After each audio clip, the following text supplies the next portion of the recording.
আমি দালালকে দালাল বলেছি, ওদের গায়ে লেগে গিয়েছে। আমার নামে মামলা পাঠিয়েছে, আমি তোর মামলা তুই রাখ, পারলে আমাকে অ্যারেস্ট করে দেখা। ফিরহাদ হাকিমেরা, এই মমতা ব্যানার্জি, ওর জন্য কত মায়া কান্না কাঁদছিল বলুন তো। আফরাজুল আমাদের ছেলে, আফরাজুল আমাদের ছেলে প্রতিষ্ঠিত হয়েছে। আমার বাড়ির বাচ্চাগুলোকেও, আমার বাড়ির মহিলারাও উপযুক্ত শিক্ষা ওখান থেকে গ্রহণ করে সমাজে ছড়িয়ে পড়বে। কেউ হাউস ওয়াইফ হতে পারে বা যে সেক্টরই থাকুক না কেন, মাথা তুলে থাকবে, ডিগ্রি নিয়ে পেছনের সিটে বসে থাকবে না, সামনের সিটে বসে লড়াই করবে। আমি রানা মাদ্রাসার ছাত্র নিজেকে বলবে এবং যে কোনো কম্পিটিশনে দাঁড়ানোর জন্য সে এগিয়ে যাবে। যদি আপনারা চান এই পরিবেশ, তাহলে আপনাদের বলবো অন্য কোনো সিম্বলে হাত দেওয়ার দরকার নাই, অন্য কোনো সংখ্যায় হাত দেওয়ার দরকার নাই। মহিলাদের ক্ষেত্রে মাথায় রাখুন যে মহিলা রিজার্ভ সিট আছে, সেক্ষেত্রে সারিকা বিবি আমাদের আছে 2 নম্বর, এবং পুরুষদের ক্ষেত্রে 5, 6, 7, 8, 10, 9টা আমাদের 9, ঠিক আছে, 9টা আমাদের 9। এই সিম্বলে, এই সংখ্যাতে আপনারা ভোটটা দেবেন। কারণ আপনাদের বলি না, 6 আমাদের, তাই আপনাদের বলি একটু ভাবতে হবে। আপনারা যারা উপস্থিত হয়েছেন, আমি আবার ফিরে আসি, আপনারা শুনতে তো অনেকের গাজালা করতে পারে, যে গাজালার কথা বলে কারো অসুবিধা আছে নাকি? হ্যাঁ, একটু গাজালা করতে পারে। আফরাজুলের কথা শুনেছিলেন? মালদার এক শ্রমিক রাজস্থানে কাজে গিয়েছিল, তাকে কি করেছিল? পিটিয়ে পুড়িয়ে দিয়েছিল, জ্যান্ত পুড়িয়ে দিয়েছিল। তার কেসটা এখন কোন স্টেজে আছে আপনারা জানেন? কেউ জানে না, তৃণমূলের নেতাও জানে না। আমি এখানকার যিনি বিধায়ক মহাশয়, সম্মানীয় বিধায়ক মহাশয়, এখানকার যিনি এমপি মহাশয় সম্মানীয় পার্থদা, তাকেও জিজ্ঞাসা করবেন, উনিও জানে না। কিন্তু ভোটের সময় এই পার্থদারা, এই আপনার এলাকার বিধায়কেরা, এই ফিরহাদ হাকিমেরা, এই মমতা ব্যানার্জি, ওর জন্য কত মায়া কান্না কাঁদছিল বলুন তো। আফরাজুল আমাদের ছেলে, আফরাজুল আমাদের ছেলে। আমি আপনাদের বলে যাই, এটা এখন মেইন স্ট্রিম থেকে শুরু করে অনেক মিডিয়ার লোকজন আছে। আমি নওশাদ যদি একটা ভুল কথা বলে, নওশাদকে মামলা দিতে ছাড়বে না, কিন্তু এটা মাথায় রাখবেন। ওই কোন অফিসারকে আমি একবার বলেছিলাম না যে আপনি দালাল, খুব গায়ে লেগেছে, আমার নামে মামলা পাঠিয়েছে, আমি তোর মামলা তুই রাখ, পারলে আমাকে অ্যারেস্ট করে দেখা। বুঝতে পেরেছেন? আমি দালালকে দালাল বলেছি, ওদের গায়ে লেগে গিয়েছে। তো কথা হচ্ছে, আমি যদি একটা অসত্য কথা বলি, আমাকে এটা ছেড়ে কথা বলবে না, এটা মাথায় রাখবেন। আর আমি অসত্য কথা বলার জন্য রাজনীতির মঞ্চে আমি দাঁড়াবো না। আমি ন্যায়কে প্রতিষ্ঠা করার জন্য রাজনীতির ময়দানে এসেছি। আমি এটুকুই বুঝি, দুর্গন্ধ দিয়ে দুর্গন্ধকে তাড়ানো যায় না। ওরা দুর্গন্ধ দিয়ে দুর্গন্ধকে তাড়ানোর চেষ্টা করবে, আমরা সুগন্ধি দিয়ে দুর্গন্ধকে ঠেকে দেব। আপনাদের বলি, এই আফরাজুলের মামলা, আফরাজুলের পরিবার কি দেখতে হচ্ছে। ওই আপনারা আমরা মিলে যে চাঁদা দিয়েছিলাম না, যার যত ইচ্ছা গিয়েছিল আফরাজুলের পরিবারের অ্যাকাউন্টে পাঠিয়েছিলাম, আর সরকার 2-3 লাখ টাকা না কত ক্ষতিপূরণ দিয়েছিল, সব কেসে চলে যাচ্ছে। আজকে মামলা কি হচ্ছে কেউ জানি না আমরা, কিন্তু আফরাজুলের পরিবার সঠিকভাবে জানে না। হয়তো পড়াশোনায় কম, খোঁজ নিয়ে দেখুন, প্রতিটা স্টেট নয়, প্রতিটা পাড়া থেকে শুরু করে দেশের পর্যন্ত, সুপ্রিম কোর্ট পর্যন্ত সরকারকে আমরা যদি উকিল চাই, সরকারকে দিতে বাধ্য। আমার আফরাজুলের পরিবার যদি এটা জানতো, নিজের টাকা খরচ করে উকিল লাগাতে হতো না।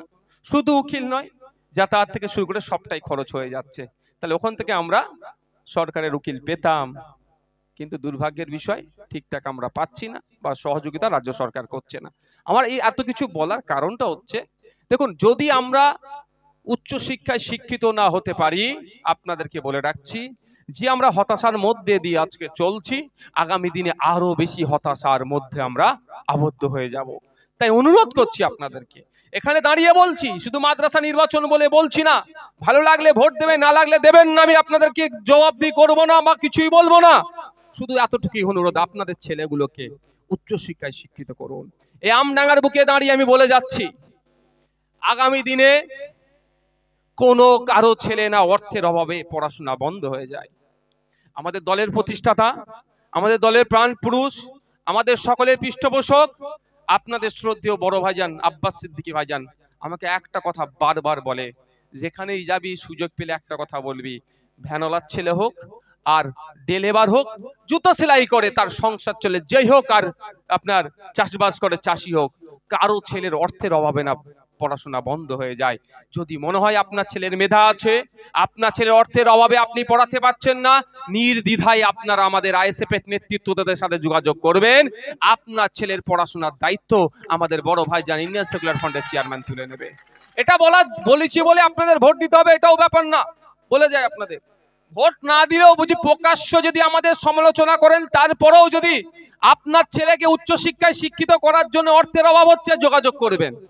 এটাও বলে যাচ্ছে, এখানে মাইকের আওয়াজ যাচ্ছে, নিশ্চিতভাবে আমাদের এখানে বাজারের চায়ের দোকানে তৃণমূলের বন্ধুরাও থাকতে পারে, তাদের ভালো লাগে তৃণমূলের আইডিওলজি, তারা দল করেন, কিন্তু অনেক গরিব মানুষও আছেন, তাদের ছেলেপুলেরাও কিন্তু সঠিকভাবে জায়গায় অর্থের অভাবে যোগাযোগ পাচ্ছে না বা ভর্তি হতে পারছে না।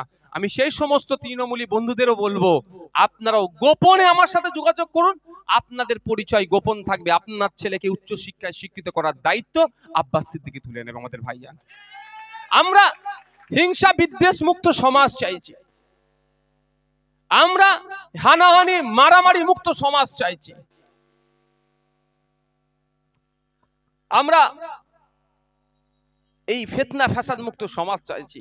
আর এইগুলো কাটিয়ে উঠতে গেলে কি দরকার? শিক্ষা। শিক্ষা না থাকলে কাটিয়ে উঠতে পারবো না।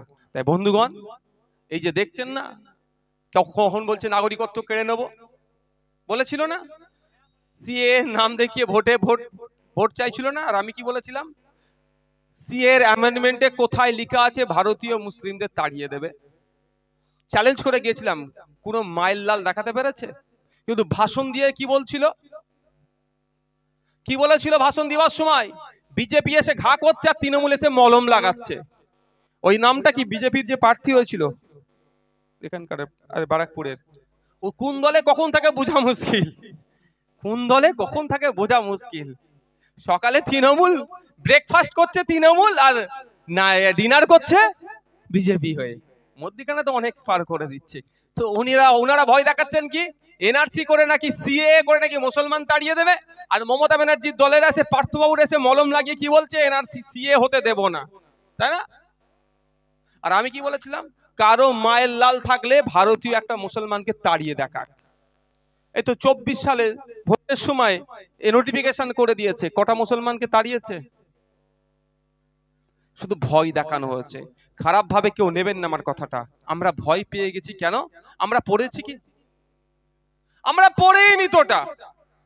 হয়তো ভাবছি পার্লামেন্ট থেকে বিল পাস হয়েছে, ইংলিশ আছে, বাংলা ভার্সন পাবো না, বাংলায় আমরা ঠিক করে পড়তে পারি না, সে জায়গায় আমাদের দুরবস্থা। এটা আমি আমার কথা বলছি, খারাপ ভাবে নেবেন না, ইংলিশ তো কিভাবে পড়বো, সেই জন্য যে যেটা বলছে সেটা করে নিচ্ছি।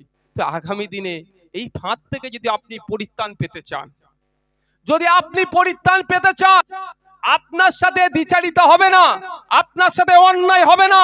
যদি মনে করেন যে আপনি অন্যায় আপনার সাথে হবে না, মাথা তুলে বাঁচবেন, আপনার অধিকার আপনি পেয়ে সঠিক পাবেন, তার সর্বপ্রথম পদক্ষেপ হচ্ছে আপনাকে সংবিধান জানতে হবে, আপনার অধিকার সম্পর্কে জানতে হবে। আর সংবিধান আপনার অধিকার সম্পর্কে তখনই জানতে পারবেন যখন আপনি শিক্ষিত হবেন। দুর্ভাগ্যের বিষয়, এখন আমি শিক্ষা অর্জন করব না, আমার ফ্যামিলিটাকে চালাবো। ভাই, আমি যদি এখন স্কুলে যাই আমার ফ্যামিলিটাকে চালাবে? এখানে যারা আছেন কি করতে হবে? আমাদের প্রজন্মকে তো শেষ করে দিয়েছে। আমরা যেভাবে সমস্যার সম্মুখীন হচ্ছি, আমাদের পরের প্রজন্ম না হয় তার জন্য কি করতে হবে? আমাদের বাড়ির যে ফুটফুটে সন্তানগুলো আছে, যারা যখন যাচ্ছে মিড ডে মিল খাচ্ছে আর বাড়ি চলে আসছে, তাদেরকে উচ্চশিক্ষায় শিক্ষিত করতে হবে। এবং ওই মিড ডে মিল খাওয়া শুধু নয়,